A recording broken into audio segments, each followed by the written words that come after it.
અહેમદાબાદ મિત્ર ન્યૂઝમાં આપનું સ્વાગત છે। વડોદરાના મકરપુરા પોલીસ સ્ટેશન સામે આવેલા રોડ પર નશાની હાલતમાં કાર હંકારીને એક ચાલકે ડિવાઈડર પર કાર ચડાવી દીધી।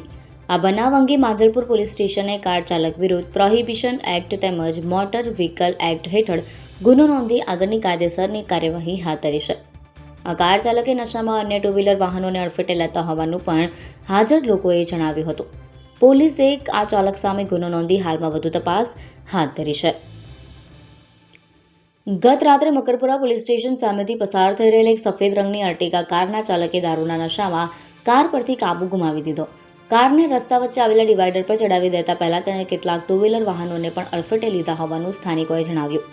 અકસ્માત સર્જાતા જ આસપાસના લોકો ભેગા થઈ ગયા અને 108ને જાણ કરી।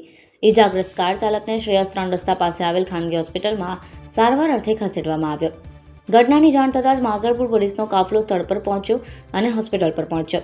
પોલીસ હોસ્પિટલ પહોંચી તપાસ કરતા કાર ચાલકની ઓળખ અલ્પેશ ત્રિકમભાઈ પટેલ તરીકે થઈ। અલ્પેશ પટેલ દારૂ પીધેલી હાલતમાં હોવાનું સ્પષ્ટ થતાં પોલીસે તેની સામે પ્રોહિબિશન અને એમવી એક્ટ હેઠળ ગુનો નોંધી આગળની તપાસ શરૂ કરી। અહેમદાબાદ મિત્ર ન્યૂઝની યુટ્યુબ ચેનલને સબસ્ક્રાઇબ કરો અને બેલ આઇકોન જરૂરથી દબાવો, જેથી દરેક મહત્ત્વના વિડીયોની નોટિફિકેશન તમને મળતી રહે।